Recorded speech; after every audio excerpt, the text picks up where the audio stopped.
Hello ലവ്ലീസ്, എന്തൊക്കെയുണ്ട് വിശേഷം? നമ്മളിന്നൊരു നിഗൂഢതകൾ നിറഞ്ഞ എന്നാൽ ചിന്തിപ്പിക്കുന്ന ഒരു ഡാർക്ക് ഫോക്ക് ഹൊറർ ത്രില്ലറിലേക്കാണ് പോകുന്നത്. മനുഷ്യരുടെ കാപട്യവും ഒരു സ്ത്രീ അനുഭവിക്കേണ്ടി വരുന്ന അതികഠിനമായ വേദനകളും ഒടുവിൽ അവൾ ഇരുട്ടിനെ സ്വന്തം അഭയസ്ഥാനമായി തിരഞ്ഞെടുക്കുന്നതുമാണ് ഈ കഥയുടെ ഇതിവൃത്തം. കഥയുടെ തുടക്കം മുതൽ ഒടുക്കം വരെ ആകാംക്ഷ നിലനിർത്തുന്ന ഈ സംഭവവികാസങ്ങളിലേക്ക് നമുക്ക് കടക്കാം. ഈ കഥ നടക്കുന്നത് ഒറ്റപ്പെട്ടതും നിഗൂഢതകൾ നിറഞ്ഞതുമായ ഒരു ഗ്രാമത്തിലാണ്. അവിടെ ജീവിക്കുന്ന ഫ്രീഡ എന്ന യുവതിയിലൂടെയാണ് കഥ ആരംഭിക്കുന്നത്. ഫ്രീഡയുടെ ജീവിതത്തിലെ ഏറ്റവും വലിയ സങ്കടം എന്തെന്നാൽ അവൾക്ക് ഒരു കുഞ്ഞിന് ജന്മം നൽകാൻ കഴിയില്ല എന്നതാണ്. വിവാഹം കഴിഞ്ഞ് വർഷങ്ങൾ പലത് കഴിഞ്ഞിട്ടും ഒരു കുഞ്ഞിക്കല്ല് കാണാൻ സാധിക്കാത്തതിൻ്റെ പേരിൽ ആ ഗ്രാമത്തിലുള്ളവർ അവളെ എപ്പോഴും കുറ്റപ്പെടുത്തുകയും വളരെ പുച്ഛത്തോടെ നോക്കിക്കാണുകയൊക്കെ ചെയ്തിരുന്നു. സമൂഹത്തിൻ്റെ ഈ കുത്തുവാക്കുകൾ അവളുടെ മനസ്സിനെ വല്ലാതെ മുറിവേൽപ്പിച്ചിരുന്നു. തുടക്കത്തിൽ അവളുടെ ഭർത്താവായ ഹീക്കോ അവളെ ആശ്വസിപ്പിക്കാൻ വേണ്ടി പരമാവധി ശ്രമിച്ചിരുന്നു. അവർക്കൊരു കുഞ്ഞുണ്ടാകാൻ വേണ്ടി ചെയ്യാത്ത ചികിത്സകളോ പ്രാർത്ഥനകളോ ഉണ്ടായിരുന്നില്ല. എന്നാൽ കുഴപ്പം ഫ്രീഡയുടെ ശരീരത്തിൽ തന്നെ ആയിരുന്നതിനാൽ അവൾ ഗർഭിണിയാകുക എന്നത് വൈദ്യശാസ്ത്രപരമായി അസാധ്യമായൊരു കാര്യമായിരുന്നു. ഇങ്ങനെയൊക്കെ ആണെങ്കിലും ഫ്രീഡ ഒരിക്കലും തൻ്റെ പ്രതീക്ഷ കൈവിട്ടിരുന്നില്ല. ഒരു ദൈവവിശ്വാസിയായ അവൾ ദിവസവും പള്ളിയിൽ പോയി പ്രാർത്ഥിക്കുകയും ഒരത്ഭുതം സംഭവിച്ച് തനിക്കൊരു കുഞ്ഞ് ജനിക്കുമെന്ന് അടിയുറച്ച് വിശ്വസിക്കുകയും ചെയ്തു. കുഞ്ഞിനു വേണ്ടിയുള്ള അവളുടെ ആഗ്രഹം എത്രത്തോളം തീവ്രമായിരുന്നുവെന്ന് മനസ്സിലാക്കാൻ അവൾ ചെയ്യുന്ന അടുത്ത കാര്യം കണ്ടാൽ മതി. ഗ്രാമത്തിന് തൊട്ടടുത്തായി ഒരു വലിയ കാടുണ്ട്. ഗ്രാമവാസികളുടെ വിശ്വാസപ്രകാരം അതൊരു ശപിക്കപ്പെട്ട കാടാണ്. അവിടെ ഏതോ ദുഷ്ടശക്തികൾ വസിക്കുന്നുണ്ടെന്നും അവിടേക്ക് പോകുന്ന ആരും പിന്നീട് തിരിച്ചു വരാറുള്ളെന്നൊക്കെയാണ് അവരുടെ വിശ്വാസം. ഈ ഭയം കാരണം കാടിൻ്റെ അതിർത്തികളിൽ ഗ്രാമവാസികൾ വലിയ കയറുകൾ കെട്ടുകയും വലിയൊരു കുരിശ് സ്ഥാപിക്കുകയൊക്കെ ചെയ്തിട്ടുണ്ട്. എന്നാൽ ഈ കാട്ടിനുള്ളിൽ എവിടെയോ വന്ധ്യത മാറ്റാൻ കഴിവുള്ള ഒരു അപൂർവ ഔഷധ ചെടി ഉണ്ടെന്ന് ഫ്രീഡ മനസ്സിലാക്കുന്നു. തനിക്ക് ചുറ്റുമുള്ള ഭയപ്പെടുത്തുന്ന കഥകളൊന്നും വകവയ്ക്കാതെ തൻ്റെ ജീവൻ പോലും പണയം വെച്ച് ഫ്രീഡ ആ കാടിൻ്റെ അതിർത്തി കടക്കുകയാണ്. ഉള്ളിൽ വല്ലാത്ത ഭയമുണ്ടെങ്കിലും കാടിനുള്ളിൽ പതിയിരിക്കുന്ന അപകടങ്ങളെക്കുറിച്ച് ഓർത്ത് അവൾ വേഗത്തിൽ ആ ചെടികൾ പറിച്ച് തിരികെ ഓടാൻ ശ്രമിക്കുന്നു. അവൾ തിരികെ നടക്കുമ്പോൾ കാടിൻ്റെ ഇരുളടഞ്ഞ കോണുകളിൽ നിന്ന് ഭയപ്പെടുത്തുന്ന ചില മന്ത്രവാദ സ്വരങ്ങളും രഹസ്യ സംഭാഷണങ്ങളും അവളുടെ കാതിൽ മുഴങ്ങുന്നുണ്ടായിരുന്നു. എങ്കിലും അവൾ സുരക്ഷിതമായി ഗ്രാമത്തിൽ തിരിച്ചെത്തി. അന്ന് വൈകുന്നേരം ഗ്രാമത്തിൽ ഒരു വലിയ പഞ്ചായത്ത് കൂടിയാണ്. ജിയാലോ എന്നൊരാളെ വിസ്തരിക്കാനാണ് എല്ലാവരും ഒത്തുകൂടിയിരിക്കുന്നത്. ഫ്രീഡയുടെ ഉറ്റ സുഹൃത്തായ സാഷയെ അയാൾ ബലമായി പീഡിപ്പിക്കാൻ ശ്രമിച്ചു എന്നാണ് കുറ്റം. ആ ഗ്രാമത്തിലെ ഏറ്റവും സ്വാധീനമുള്ളതും പണക്കാരനുമായൊരു വ്യക്തിയാണ് ജിയാലോ. അയാൾ ചെയ്ത തെറ്റ് വളരെ വലുതാണെങ്കിലും അയാളുടെ സ്വാധീനത്തിന് മുന്നിൽ ഗ്രാമവാസികളും അവിടുത്തെ പുരോഹിതന്മാരും കണ്ണടയ്ക്കുകയാണ്. ഒടുവിൽ ഗ്രാമത്തിലെ നിയമപ്രകാരം യാതൊരു ശിക്ഷയും നൽകാതെ അവർ അയാളെ വെറുതെ വിടുന്നു. സമൂഹത്തിലെ ഇരട്ടത്താപ്പ് ഫ്രീഡയെ വല്ലാതെ ദേഷ്യം പിടിപ്പിക്കുന്നുണ്ട്. തുടർന്ന് ഫ്രീഡ താൻ കൊണ്ടുവന്ന ഔഷധ ചെടികളുമായി ഗ്രാമത്തിലെ പ്രധാന പുരോഹിതനായ റോമോയുടെ അടുത്തേക്ക് പോകുന്നു. ഈ റോമോ മറ്റാരുമല്ല, ഫ്രീഡയുടെ സ്വന്തം പിതാവാണ്. അവൾ അദ്ദേഹത്തോട് ആ മരുന്ന് ഒരിക്കൽ കൂടി തയ്യാറാക്കി നൽകാൻ അപേക്ഷിക്കുന്നു. ഇതിനു മുൻപും പലതവണ അവർ ഈ മരുന്ന് പരീക്ഷിച്ചിട്ടുള്ളതാണ്. അതൊന്നും ഫലം കണ്ടിട്ടുമില്ല. എന്നിരുന്നാലും ദൈവം ഒരിക്കൽ തനിക്ക് പ്രതിഫലം നൽകും എന്നവളുടെ വിശ്വാസം റോമോയെ കൊണ്ട് വീണ്ടും ആ മരുന്ന് തയ്യാറാക്കാൻ പ്രേരിപ്പിക്കുന്നു. മരുന്ന് തയ്യാറാക്കാൻ ഏൽപ്പിച്ച ശേഷം ഫ്രീഡ നേരെ പോകുന്നത് സാഷയെ കാണാനാണ്. ജിയാലോ ചെയ്ത ക്രൂരതയിൽ നീതി ലഭിക്കാത്തതിനാൽ സാഷ ആകെ തകർന്നിരിക്കുകയാണ്. ഈ ഗ്രാമത്തിൽ ജീവിക്കുന്നതിലും ഭേദം മരിക്കുന്നതാണെന്നും ആ ശപിക്കപ്പെട്ട കാട്ടിലെ മൂടൽമഞ്ഞിലേക്ക് എന്നേക്കുമായി മറഞ്ഞു പോകാനാണ് താൻ ആഗ്രഹിക്കുന്നതെന്നും സാഷ ഫ്രീഡയോട് കരഞ്ഞുകൊണ്ട് പറയുന്നു. ഗ്രാമവാസികൾ കാണുന്നത് പോലെയല്ല ദൈവം നിന്നെ കാണുന്നത് എന്ന് പറഞ്ഞ് ഫ്രീഡ അവളെ ആശ്വസിപ്പിക്കാൻ ശ്രമിക്കുന്നുണ്ട്. എന്നാൽ സാഷയ്ക്ക് ദൈവത്തിലുള്ള വിശ്വാസം പോലും അപ്പോഴേക്കും പൂർണ്ണമായും നഷ്ടപ്പെട്ടിരുന്നു. കുറച്ച് ദിവസങ്ങൾക്ക് ശേഷം ഗ്രാമത്തിൽ മാംസം വിതരണം ചെയ്യുന്ന ഒരു ചടങ്ങ് നടക്കും. ഫ്രീഡയും ജിയാലോയും ചേർന്നാണ് ഗ്രാമവാസികൾക്ക് മാംസം നൽകുന്നത്. എന്നാൽ സാഷയുടെ ഊഴം വന്നപ്പോൾ ജിയാലോ വീണ്ടും അവളെ അപമാനിക്കാൻ ശ്രമിക്കുകയാണ്. അവൾക്ക് വളരെ ചെറിയൊരു കഷ്ണം മാംസം മാത്രം നൽകി അയാൾ അവളെ കളിയാക്കുന്നു. ജിയാലോയുടെ ഈ ക്രൂരതയ്ക്ക് കൂടി നിൽക്കാൻ ഫ്രീഡ തയ്യാറായിരുന്നില്ല. അവൾ രഹസ്യമായി സാക്ഷിക്ക് കുറച്ച് കൂടുതൽ മാംസം എടുത്തു കൊടുക്കുന്നു. ഇത് കാണുന്ന ജിയാലോയ്ക്ക് കടുത്ത ദേഷ്യം വരുന്നു. അവൻ ഫ്രീഡയുടെ നേരെ പാഞ്ഞെടുക്കുകയാണ്. എന്നാൽ ഫ്രീഡ ധൈര്യത്തോടെ അവനെ തടഞ്ഞു നിർത്തുന്നു. അപ്പോൾ ജിയാലോ എല്ലാവരുടെയും മുന്നിൽ വെച്ച് ഫ്രീഡയെ നോക്കി വളരെ മ്ലേച്ഛമായൊരു കമൻറ്റ് പാസ്സാക്കുന്നു. തനിക്കൊപ്പം കിടക്ക പങ്കിടാൻ തയ്യാറായാൽ ഫ്രീഡയെ ഗർഭിണിയാക്കാൻ തനിക്ക് കഴിയും എന്നായിരുന്നു ആ ദുഷ്ടൻ്റെ വാക്ക്. ഇത് കേട്ടതും അറപ്പും ദേഷ്യം കൊണ്ട് വിറച്ച ഫ്രീഡ സാക്ഷിയും കൂട്ടി അവിടെ നിന്ന് ഇറങ്ങിപ്പോകുന്നു. എല്ലാവരുടെയും മുന്നിൽ വെച്ച് ഫ്രീഡ തന്നെ അപമാനിച്ചതിൻ്റെ കടുത്ത ദേഷ്യത്തിലാണ് ജിയാലോ. പിന്നീട് അവളുടെ ചികിത്സയുടെ അടുത്ത ഘട്ടം ആരംഭിക്കുകയാണ്. പിതാവായ റോമോ അവൾക്ക് വേണ്ടി പ്രാർത്ഥിച്ച ശേഷം ഔഷധ ചെടികൾ അരച്ച് കളിക്കുക ഒരു പാത്രം അവൾക്ക് നൽകുന്നു. അതിൽ ഫ്രീഡയുടെ സ്വന്തം മൂത്രം കലർത്തിയ ശേഷം സുരക്ഷിതമായ എവിടെയെങ്കിലും കുഴിച്ചിടാനാണ് റോമോ പറയുന്നത്. പിറ്റേ ദിവസം നോക്കുമ്പോൾ ആ പാത്രത്തിൽ പുഴുക്കൾ വന്നിട്ടുണ്ടെങ്കിൽ അതിനർത്ഥം അവളുടെ വന്ധ്യത മാറിയിട്ടില്ല എന്നും അവൾക്ക് ഇനിയും ഗർഭം ധരിക്കാൻ കഴിയില്ല എന്നുമാണ്. ഇതിനിടയിൽ ഫ്രീഡയുടെ ഭർത്താവ് ഹീക്കോയുടെ പെരുമാറ്റത്തിൽ വലിയ മാറ്റങ്ങൾ കണ്ടു തുടങ്ങുന്നു. ഇത്രയും കാലം ഒരു കുഞ്ഞിനെ കാത്തിരുന്ന് അവനും വല്ലാതെ നിരാശനായി കഴിഞ്ഞിരുന്നു. അവൻ സംശയത്തോടെ ഫ്രീഡ കുഴിച്ചിട്ട് ആ പാത്രത്തിലേക്ക് തന്നെ നോക്കി നിൽക്കുകയാണ്. അപ്പോഴാണ് ഫ്രീഡ അവനോട് പറയുന്നത്, ഇന്ന് അവരെല്ലാം കഴിച്ച മാംസം ഗർഭിണിയായ ഒരു പന്നിയുടേതാണെന്നും അതവരുടെ കുഴപ്പങ്ങൾ മാറാനുള്ളൊരു നിമിത്തമായിരിക്കുമെന്ന് പിതാവ് വിശ്വസിക്കുന്നതായിരുന്നു. ഇത് കേട്ടുടനെ ഹിക്കോയ്ക്ക് കടുത്ത ദേഷ്യം വരുന്നു. നമുക്കൊന്ന് പറയരുത്, തനിക്ക് യാതൊരു കുഴപ്പമില്ലെന്നും കുട്ടികളുണ്ടാകത്തിന് മുഴുവൻ ഉത്തരവാദിത്വവും ഫ്രിഡയ്ക്കാണെന്നും അവൻ മുഖത്ത് നോക്കി പറയുന്നു. ദേഷ്യത്തോടെ അവിടെ നിന്ന് പോകുന്ന ഹീക്കോ അല്പസമയത്തിന് ശേഷം ഗ്രാമത്തിലെ മറ്റൊരു സ്ത്രീയുമായി വളരെ അടുപ്പത്തിൽ സംസാരിക്കുന്നത് ഫ്രിഡ കാണുന്നു. ആ കാഴ്ച അവളുടെ ഹൃദയം തകർത്തെങ്കിലും അവളൊന്നും മിണ്ടാതെ സഹിക്കുകയാണ്. കാരണം അവനെ പോലെ തന്നെ അവൾക്കും ഒരു കുഞ്ഞിനെ ജീവന തുല്യം ആവശ്യമായിരുന്നു. അങ്ങനെ ഫ്രിഡ ആ മരുന്ന് പാത്രം കാടിൻ്റെ അതിർത്തിക്ക് സമീപം കുഴിച്ചിടുന്നു.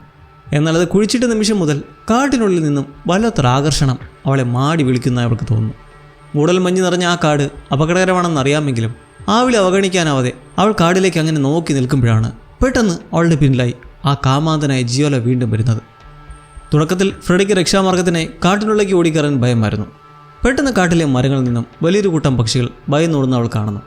ഉള്ളിൽ എന്തോ ഭയപ്പെടുത്തുന്ന ഒന്നുണ്ടെന്ന് അത് വ്യക്തമാക്കുന്നു. എന്നാൽ ജിയോള അവളെ ലക്ഷ്യമാക്കി അടുത്തേക്ക് വരികയാണ്. വേറെ വഴിയില്ലാതെ ഫ്രിഡ കാട്ടിനുള്ളിലേക്ക് ഓടുന്നു. ശപിക്കപ്പെട്ട കാടായതുകൊണ്ട് ജിയോല പേടിച്ച് പുറകിൽ നിന്നോളും എന്നായിരുന്നു അവൾ കരുതിയത്. എന്നാൽ കാമത്താലന്തനായ അയാൾ കാടിൻ്റെ ശാപത്തെയോ കെട്ടുകഥകളെയോ ഭയന്നില്ല. അവൻ കാട്ടിനുള്ളിലേക്ക് ഓടിക്കേറി ഫ്രിഡയെ പിടികൂടുന്നു. കാടിനുള്ളിൽ വെച്ച് തൻ്റെ ക്രൂരമായ തനിനിറം പുറത്തെടുത്ത അവൻ ഫ്രിഡയെ ബലാത്കാരം ചെയ്യാൻ ശ്രമിക്കുകയാണ്. തൻ്റെ ജീവനും മാനവും രക്ഷിക്കാൻ ഫ്രിഡ സർവ്വശക്തിയും എടുത്ത് അവനെ എതിർക്കുന്നു. അവളുടെ ഈ ചെറുത്തുനിൽപ്പ് ജിയോലയെ കൂടുതൽ അക്രമാസക്തനാക്കുന്നു. അവനവളുടെ കഴുത്തിൽ കുത്തിപ്പിടിച്ച് ശ്വാസം മുട്ടിക്കാൻ തുടങ്ങുകയാണ്. ഫ്രിഡയുടെ ബോധം മറയുന്ന ആ അവസാന നിമിഷം തികച്ചും അപ്രതീക്ഷിതമായൊരു സംഭവം അവിടെ അരങ്ങേറുന്നു. ഇരുട്ടിൽ നിന്നും അജ്ഞാതമായ ഒരു അമാനുഷ്യ ശക്തി പെട്ടെന്ന് അവിടെ അടുത്തേക്ക് പാഞ്ഞു വരികയും ജിയോലയെ അതിക്രൂരമായി ആക്രമിച്ച് ഇരുട്ടിലേക്ക് വലിച്ചിഴിച്ചു കൊണ്ടുപോവുകയും ചെയ്യുന്നു. ഭയം കൊണ്ട് തരിച്ചുപോയ ഫ്രിഡ ഒന്ന് തിരിഞ്ഞു നോക്കാൻ പോലും ധൈര്യപ്പെടാതെ കിടക്കുകയാണ്. അങ്ങ് ദൂരെ നിന്നും ജിയോലയുടെ ദാരുണമായ നിലവിളികൾ മാത്രം കേൾക്കാം. തൻ്റെ ആവശ്യതകൾ വകവയ്ക്കാതെ ഫ്രിഡ അവിടെ നിന്ന് എഴിഞ്ഞു മാറാൻ ശ്രമിക്കുന്നു. എന്നാൽ പെട്ടെന്ന് ആ ദുരൂഹശക്തി ഫ്രിഡയും പിടികൂടുന്നു. ഇരുട്ടിൽ നിന്നും പതിയെ ആ ഭയപ്പെടുത്തുന്ന രൂപം അവളുടെ മുന്നിലേക്ക് വരികയാണ്. എന്നാൽ അമ്പരിപ്പിച്ചുകൊണ്ട് ആ ശക്തി ഫ്രിഡയെ ആക്രമിക്കുന്നില്ല. കുറച്ചു നേരം അവൾക്ക് മുകളിലായി ഒഴുകി നടന്ന ശേഷം അത് തിരികെ ഇരുട്ടിലേക്ക് തന്നെ മറിയുന്നു. താൻ എന്താണ് കണ്ടതെന്നറിയാതെ ഫ്രിഡ ഭയന്ന് ഉറച്ച് അവിടെ തന്നെ കിടക്കുവാണ് അനങ്ങാതെ. കുറച്ച് സമയത്തിന് ശേഷം പേടി വിട്ടുമാറാത്ത ഫ്രിഡ എങ്ങനെയൊക്കെയോ ഗ്രാമത്തിലേക്ക് തിരിച്ചെത്തുന്നു. ആ സമയം പള്ളിയിൽ അവളുടെ പിതാവ് ഗ്രാമവാസികൾക്ക് പ്രഭാഷണം നടത്തുകയായിരുന്നു. കരഞ്ഞുകൊണ്ട് പള്ളിയിലേക്ക് ഓടിക്കേറിയ ഫ്രിഡ തനിക്ക് സംഭവിച്ച കാര്യങ്ങൾ പറയാൻ ശ്രമിക്കുന്നു. എന്നാൽ ഒരു വാക്ക് പോലും പൂർത്തിയാക്കാൻ കഴിയുന്നതിന് മുമ്പ് അവൾ അവിടെ കുഴഞ്ഞു വീഴുന്നു. ഗ്രാമവാസികൾ അവളെ വീട്ടിലേക്ക് എത്തിക്കുന്നുണ്ടെങ്കിലും എന്നാൽ അന്നു മുതൽ അവളുടെ ജീവിതത്തിൽ വിചിത്രമായ കാര്യങ്ങൾ സംഭവിക്കാൻ തുടങ്ങുകയാണ്. അർദ്ധരാത്രി വീടിനുള്ളിൽ എവിടെ നിന്നൊക്കെയോ ഭയപ്പെടുത്തുന്ന ശബ്ദങ്ങൾ കേൾക്കാൻ തുടങ്ങുന്നു. അവളൊരു മെഴുകുതിരിയുമായി ശബ്ദം കേട്ട ഭാഗത്തേക്ക് നടക്കുമ്പോൾ വീടിൻ്റെ മുൻവാതിൽ തനിയെ തുറക്കപ്പെടുന്നു. അവളുടെ കയ്യിലെ മെഴുകുതിരി പെട്ടെന്ന് അണയുന്നു. ആ കൂരിട്ടിൽ നീളമുള്ള വെളുത്ത മുടിയുള്ള ഒരു സ്ത്രീരൂപം യാതൊരു അനക്കവുമില്ലാതെ തൻ്റെ മുന്നിൽ വന്ന് നിൽക്കുന്നത് ഫ്രിഡ കാണുന്നു. ഭയം കൊണ്ട് അവൾ മരവിച്ച് നിൽക്കുമ്പോൾ പെട്ടെന്ന് ആരോ വാതിൽ മുട്ടുന്ന ശബ്ദം കേട്ട് അവൾ ഞെട്ടിയുണരുന്നു. അതൊരു ദുസ്വപ്നമായിരുന്നു എന്നപ്പോഴാണ് അവൾക്ക് മനസ്സിലാവുന്നത്. വാതിൽക്ക് വന്നത് ഗ്രാമത്തിലൊരു സ്ത്രീയായിരുന്നു. വളരെ ദേഷ്യത്തോടെ വന്നവർ ഫ്രിഡയെ കുറ്റപ്പെടുത്താൻ തുടങ്ങി. കാട്ടിലേക്ക് പോരുത് എന്ന് ഗ്രാമത്തിൻ്റെ കർശന നിയമം ലംഘിച്ച ഫ്രിഡ കാരണം ഇനി ഗ്രാമം മുഴുവൻ കാടിൻ്റെ ശവം അനുഭവിക്കേണ്ടി വരും എന്നവർ മുന്നറിയിപ്പ് നൽകുന്നു. ഇതിലേറ്റവും വിചിത്രമായ കാര്യം ഫ്രിഡ ജീവനോട് തിരിച്ചു വന്നു എന്നതാണ്. നാളിതുവരെ ആ കാട്ടിൽ കയറിയ ഒരു സ്ത്രീയും തിരികെ വന്നിട്ടില്ല. അതുകൊണ്ട് തന്നെ ഫ്രിഡ കാട്ടിലെ പിശാചുമായി എന്തോ കരാർ ഏർപ്പെട്ടിട്ടുണ്ടെന്നും അവളെ ഗ്രാമത്തിൽ നിന്ന് പുറത്താക്കണമെന്നും ആ സ്ത്രീ പുറത്തുനിന്ന് ആവശ്യപ്പെടുന്നു. ഇതൊക്കെ കേൾക്കുമ്പോൾ ഫ്രിഡയ്ക്കും തോന്നി തുടങ്ങിയിരുന്നു കാട്ടിനുള്ളിൽ എന്തോ ഒരു ശക്തി തന്നെ സംരക്ഷിക്കുന്നുണ്ടെന്ന്. ഇതിൻ്റെയൊക്കെ സത്യാവസ്ഥ അറിയാൻ അവൾ വീണ്ടും കാട്ടിലേക്ക് പോകാൻ തീരുമാനിക്കുന്നു. അതിർത്തിയിൽ കെട്ടിയിട്ടിരിക്കുന്ന കയറുകൾ പിടിച്ച് അവൾ പതിയെ കാട്ടിനുള്ളിലേക്ക് നടക്കുന്നു. അതൊരു രക്ഷയാണെന്നുള്ളൊരു ബലമാണ്. അവൾ നടക്കുമ്പോൾ ആ കയറുകൾ തനിയെ അനങ്ങാൻ തുടങ്ങുന്നുണ്ട്. ഭയമുണ്ടെങ്കിലും അവൾ ധൈര്യത്തോടെ മുന്നോട്ട് പോകുന്നു. അതേസമയം ജിയോലയെ അന്വേഷിച്ച് ഗ്രാമവാസികളും കാട്ടിലേക്ക് പ്രവേശിക്കാൻ നിർബന്ധിതരാകുന്നു. തൻ്റെ പ്രാർത്ഥന എല്ലാവരെയും സംരക്ഷിക്കും എന്ന വിശ്വാസത്തിൽ റോമോയും അവർക്കൊപ്പം ഉണ്ട്. തിരച്ചിലിനൊടുവിൽ അവർ ജിയോലയുടെ ശരീരം കണ്ടെത്തുവാണ്. അതിക്രൂരമായി ശരീരം പിച്ചി ചീന്തപ്പെട്ട അവസ്ഥയിലായിരുന്നു അയാൾ. എന്നാൽ അത്ഭുതമെന്ന് പറയട്ടെ, അയാളുടെ ജീവൻ പൂർണ്ണമായും പോരുന്നില്ല. അയാളുടെ ഹൃദയം പുറത്തു നിന്നും മിടിക്കുന്നുണ്ടായിരുന്നു. ഇത് പിശാചിൻ്റെ പണിയാണെന്ന് ഉറപ്പിച്ച ഗ്രാമവാസികൾ ആകെ ഭയപ്പെടുന്നു. ആ തിന്മ ഗ്രാമത്തിലേക്ക് പടരാതിരിക്കാൻ ജിയോലയുടെ ശരീരം ഉടൻ തന്നെ കത്തിച്ചു കളയാൻ റോമോ നിർദ്ദേശിക്കുന്നു. എന്നാൽ അവർ ആ ശരീരത്തിന് തീയിട്ട നിമിഷം കാടിൻ്റെ നാനാഭാഗത്തു നിന്നും അതിഭയാനകമായ നിലവിളികൾ ഉയരാൻ തുടങ്ങി. അന്തരീക്ഷമാകെ ഭയാനകമായപ്പോൾ പേടിച്ചുറച്ച ഗ്രാമവാസികൾ ജീവനം കൊണ്ട് അവിടെ നിന്ന് മോടി രക്ഷപ്പെടുന്നു. ഈ സമയം കാടിൻ്റെ മറ്റൊരു ഭാഗത്തായിരുന്ന ഫ്രിഡ ഇതൊന്നും അറിയാതെ കാടിൻ്റെ ഉള്ളിലേക്ക് പോവുകയായിരുന്നു. എന്നാൽ കുറച്ച് കഴിഞ്ഞപ്പോൾ അവൾ ഏതോ ഒരു ട്രാൻസ് അവസ്ഥയിലേക്ക്, ഒരു മയക്കത്തിലേക്ക് വീഴുവാണ്. ആ നിമിഷത്തിൽ ഇരുട്ടിൽ പതിയിരിക്കുന്ന കാടിൻ്റെ യഥാർത്ഥ നിവാസികളുടെ ഒരു മിന്നായം അവൾക്ക് കാണാൻ കഴിയുന്നുണ്ട്. അതിന് പിന്നാലെ ഭയപ്പെടുത്തുന്ന ശബ്ദങ്ങൾ അവൾക്ക് ചുറ്റും മുടങ്ങാൻ തുടങ്ങിയപ്പോൾ പേടിച്ചവൾ അവിടെ നിന്ന് ഓടുന്നു. അടുത്തതായി അവൾ കാണുന്നത് തൻ്റെ ഭർത്താവായ ഹീഗോയാണ്. അവൻ പ്രാർത്ഥിച്ചുകൊണ്ടിരിക്കുകയാണ്. ഫ്രിഡ പിശാചുമായി കൂട്ടിച്ചേർന്നു എന്നവൻ പ്രാർത്ഥനയിൽ ആവർത്തിച്ച് പറയുന്നുണ്ട്. അവളെ രക്ഷിക്കണമെന്ന് അവൻ കേണപേക്ഷിച്ച് സംസാരിക്കും തോറും അവൻ്റെ ശബ്ദം മാറി മാറി വളരെ ഭയാനകമായി തീരുന്നു. പെട്ടെന്ന് ആ വെളുത്ത മുടിയുള്ള സ്ത്രീരൂപം വീണ്ടും അവളുടെ മുന്നിൽ പ്രത്യക്ഷപ്പെടുന്നു. ഞെട്ടിയുണർന്ന ഫ്രിഡ അതും മറ്റു ഭയപ്പെടുന്ന സ്വപ്നമായിരുന്നു എന്ന് തിരിച്ചറിയുന്നു. ഇതോടെ ഫ്രിഡയ്ക്ക് തന്നെ ശക്തമായ സംശയമുണ്ടാവുകയാണ്, താൻ ശരിക്കും പിശാചുമായി എന്തെങ്കിലും കരാർ ഉണ്ടാക്കിയിട്ടുണ്ടോ എന്ന്. ഒരു കടുത്ത ദൈവവിശ്വാസി അവൾക്ക് താൻ ദൈവത്തെ വഞ്ചിച്ചു എന്ന ചിന്ത വലിയ ഭയമുണ്ടാക്കുന്നു. അവൾ ദൈവത്തോട് മാപ്പ് ചോദിച്ചുകൊണ്ട് അലറിക്കരഞ്ഞ് പ്രാർത്ഥിക്കുന്നു. എന്നാൽ അവളുടെ പിതാവായ റോമോ ഇതൊക്കെ ഒളിഞ്ഞു കേൾക്കുന്നുണ്ടായിരുന്നു. പിശാചുമായി കൈകോർത്തതിലൂടെ ഫ്രിഡ വലിയൊരു പാപമാണ് ചെയ്തതെന്നും അവളുടെ പ്രവൃത്തി കാരണം ഗ്രാമത്തിന് മുഴുവൻ ശാപം കിട്ടിയെന്നും അയാൾ കഠിനമായ സ്വരത്തിൽ പറയുന്നു. ദൈവത്തിലേക്ക് തിരികെ വരാൻ തന്നെ സഹായിക്കണമെന്ന് അവൾ അച്ഛനോട് അപേക്ഷിക്കുന്നു. എന്നാൽ നിന്റെ പാപങ്ങൾക്ക് പ്രായശ്ചിത്തം ചെയ്യാൻ നീ എന്ത് ചെയ്യണം എന്ന് നിനക്കറിയാലോ എന്നൊരു ക്രൂരമായ മറുപടിയാണ് അയാൾ നൽകുന്നത്. തൻ്റെ പാപങ്ങൾക്കുള്ള ശിക്ഷയായ ഫ്രിഡ ദൈവത്തിന് മുന്നിൽ വെച്ച് സ്വയം ചാട്ടവർ കൊണ്ട് അടിക്കാൻ തുടങ്ങുന്നു. അപ്പോഴാണ് ഹീഗോ അവിടേക്ക് വരുന്നത്. അവളുടെ പാപങ്ങൾ കഴുകിക്കളയാൻ താനും സഹായിക്കാം എന്ന് പറഞ്ഞുകൊണ്ട് അവൻ വരികയാണ്. ഫ്രിഡ അതിന് സമ്മതിക്കുന്നു. എന്നാൽ തൻ്റെ ഉള്ളിലെ മുഴുവൻ ദേഷ്യവും തീർക്കും വിധം അതിക്രൂരമായാണ് അവൻ അവളെ മർദ്ദിക്കുന്നത്. വേദന സഹിക്കാൻ കഴിയാതെ അവൾ വീടിന് പുറത്തേക്ക് വേച്ചു വീഴുന്നു. ഇതുകൊണ്ട് സാഷ അവളെ സഹായിക്കാൻ വരുന്നുണ്ടെങ്കിലും സാഷയുടെ പിതാവ് അവളെ തടയുന്നു. ഗ്രാമത്തിലുള്ള എല്ലാവരും ഇപ്പോൾ ഫ്രിഡയെ കാണുന്നത് സാക്ഷാൽ ദൈവത്തെ വഞ്ചിച്ച ഒരു പാപിയായിട്ടാണ്. സ്വന്തം പിതാവായ റോമോ പോലും അവളെ കണ്ടുടനെ വാതിലടയ്ക്കുന്നു. തൻ്റെ ലോകത്തിൽ എല്ലാവരാലും ഒറ്റപ്പെട്ട ഫ്രിഡ പൊട്ടിക്കരയുന്നു. അവളുടെ അവസ്ഥ കൂടുതൽ ദയനീയമാകുന്നത് താൻ രഹസ്യമായി കുഴിച്ചിട്ട ആ മൂത്രപാത്രം അവൾ തുറന്ന് നോക്കുമ്പോഴാണ്. ആ പാത്രം മുഴുവൻ പുഴുക്കളെ കൊണ്ട് നിറഞ്ഞിരിക്കുന്നു. അതിൻ്റെ അർത്ഥം അവൾക്കൊരിക്കലും ഒരു കുഞ്ഞുണ്ടാവില്ല എന്നാണ്. തൻ്റെ അവസാന പ്രതീക്ഷയും അസ്തമിച്ചതോടെ ദൈവം പോലും തന്നെ കൈവിട്ടു എന്ന് അവൾ ഉറപ്പിക്കുന്നു. പെട്ടെന്ന് ആ പാത്രത്തിൽ നിന്നും ഒരുദിനം പുക ഉയരാൻ തുടങ്ങുകയും അന്തരീക്ഷം കൂടുതൽ ഭയാനകമാവുകയും ചെയ്യുന്നു. ആ നിമിഷം കാടിൻ്റെ അതേ നിഗൂഢമായ വിളി ഫ്രിഡയ്ക്ക് വീണ്ടും അനുഭവപ്പെടുന്നു. കണ്ണിൽ കാണാത്ത ഏതോ ശക്തിയുടെ നിയന്ത്രണത്തിലായതുപോലെ അവൾ കാടിനുള്ളിലേക്ക് നടക്കുന്നു. തലയോട്ടികൾ കൂട്ടിയിട്ടിരിക്കുന്ന ഒരു പ്രത്യേക സ്ഥലത്തെത്തി അവൾ മുട്ടുകുത്തി നിൽക്കുന്നു. ഇത്തവണ അവൾ പ്രാർത്ഥിച്ചത് ദൈവത്തോടല്ല, മറിച്ച് കാടിൻ്റെ ഇരുളിലെ നിഗൂഢ ശക്തികളോടാണ്. ദൂരെ നിന്നും കേൾക്കുന്ന നിലവിളികൾ അവളുടെ ഭയം വർദ്ധിപ്പിക്കുന്നുണ്ട്. പെട്ടെന്ന് ആ നിലവിളികൾക്കൊപ്പം വലിയൊരു കാലുവയ്പ്പുകളുടെ ശബ്ദവും കേൾക്കാൻ തുടങ്ങുന്നു.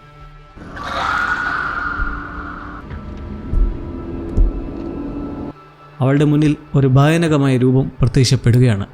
അതൊരു മനുഷ്യരൂപമേ അല്ലായിരുന്നു. മരച്ചില്ലകളും വേരുകളും ചുറ്റിപ്പടഞ്ഞുണ്ടായതുപോലുള്ള ഭയപ്പെടുത്തുന്ന ഒരു രൂപം. മുന്നേ ജിയോലയെ പിടിച്ചുകൊണ്ടുപോയതും ഇതേ ഒരു രൂപമായിരുന്നു. ആ ജീവി ഫ്രിഡയെ തന്നെ കണ്ണിമ ചിമ്മാതെ നോക്കി നിൽക്കുന്നു. പെട്ടെന്നത് ഫ്രിഡയുടെ ശരീരത്തിലേക്ക് എന്തോ ഒന്ന് ബലമായി കുത്തിവയ്ക്കുന്നു. അവൾ നിലത്തേക്ക് കുഴഞ്ഞു വീഴുന്നു. ആ നിമിഷം മുതൽ ആ ദുരൂഹശക്തി ഫ്രിഡയുടെ നിയന്ത്രണം ഏറ്റെടുക്കുന്നു. കാടുമായും അതിൽ ഇരുണ്ട ശക്തികളുമായും അവളെ ബന്ധിപ്പിക്കുന്ന വിചിത്രമായൊരു ആചാരം അവിടെ നടക്കുകയാണ്. ഈ ആചാരത്തിനിടയിൽ ഫ്രിഡ ഭയപ്പെടുത്തുന്ന പല കാഴ്ചകളും കാണുന്നുണ്ട്.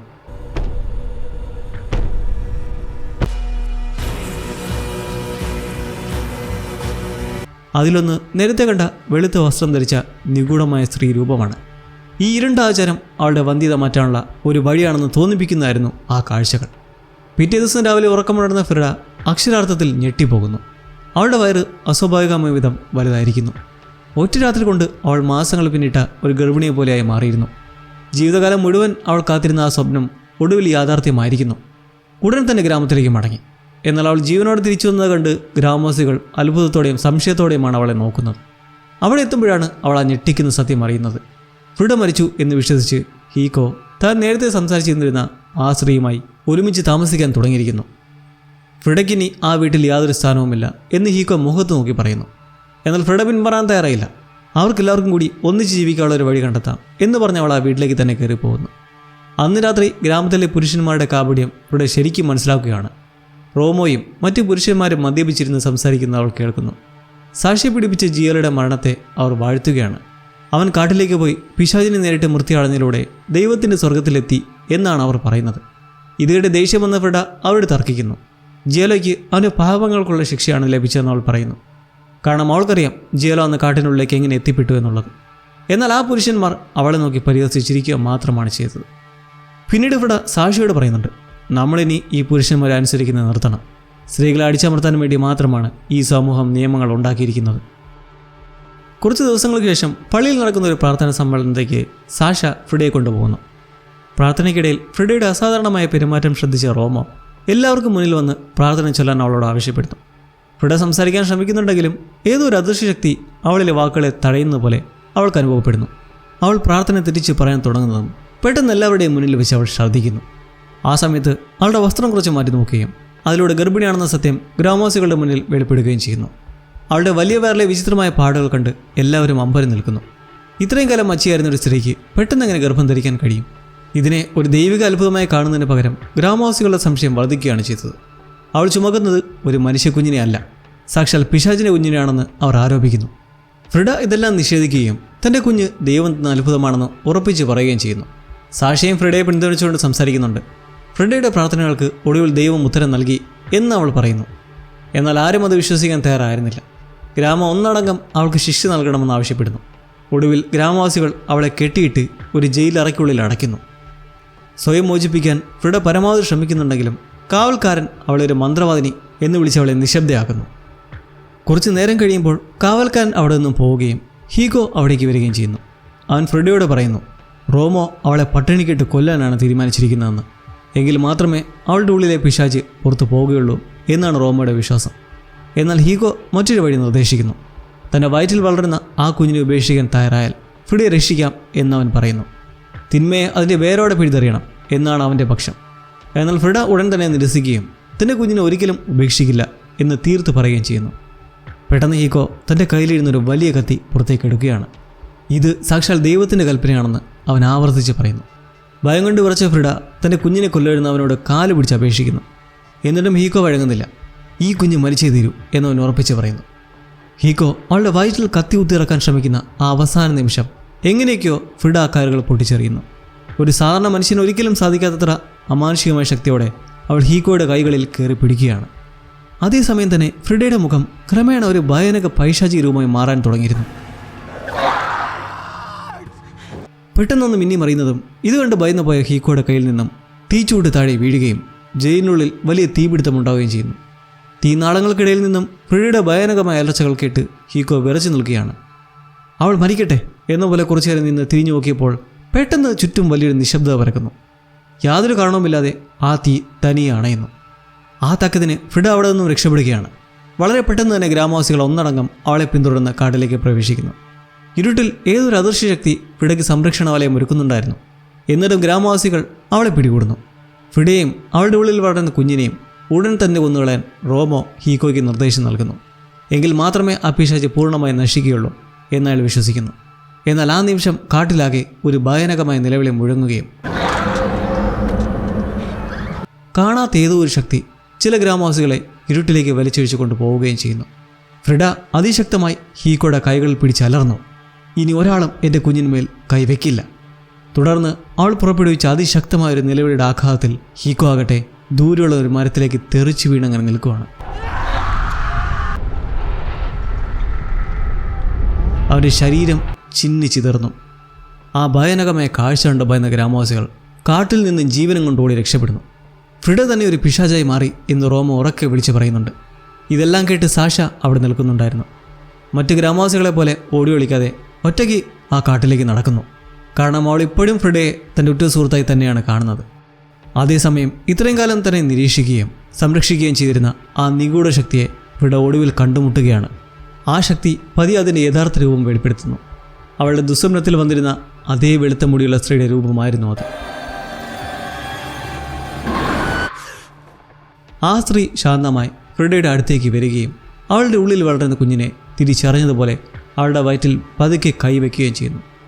ആദ്യമായി ഫ്രിഡയുടെ മുഖത്തെ ഭയം പൂർണ്ണമായും മാറുകയും പകരം വല്ലാത്തൊരു സമാധാനം അവിടെ നിറയുകയും ചെയ്യുന്നു.